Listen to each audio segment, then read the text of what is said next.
પાછા અમે ગયા એમની પાસે, એમના ઉચ્ચ ઓફિસે માળિયા પોલીસ સ્ટેશનમાં ગયા. તો પોલીસ સ્ટેશનમાં એમ કીધું કે આવો બેસો, ચા પાણી પીઓ, તમે મારા માતૃશ્રી છો, આમ છે તેમ છે, એમ કરીને ખાલી સાદા કાગળમાં લઈ લીધું.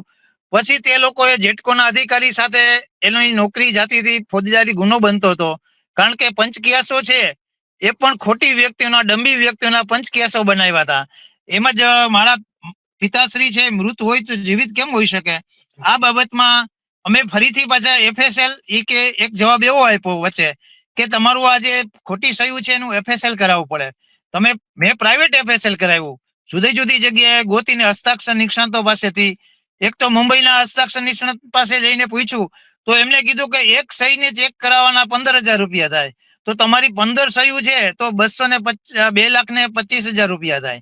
ત્યાર પછી અમે પાછા અમદાવાદ એક સસ્તા અને સારા એટલે કે વિજયસિંહ ઝાલા પાસે ગયા. એમને અમારું હસ્તાક્ષર નિષ્ણાતનું 30-40,000 રૂપિયામાં આખી ચેક કરી દીધું. ત્યાર પછી અમે એમને રજૂ કર્યું તો કે આ સરકારી કરાવવું પડે. તો સરકારી 1.5 વર્ષ સુધી સરકારમાં ગયું. પછી 1.5 વર્ષ પછી જવાબ આવ્યો કે ભાઈ આ સહી ખોટી છે. તો અમે પાછા ગયા, અમને ખબર પડી. એ દરમિયાનમાં મારા માતૃશ્રી મુખ્યમંત્રીમાં, વડાપ્રધાનશ્રી કાર્યાલયમાં, જુદી જુદી પોલીસની ઓથોરિટીમાં, ડીજીમાં, આઈજીમાં, આવી રીતે જુદી જુદી ઓથોરિટી પાસે પણ ગયા.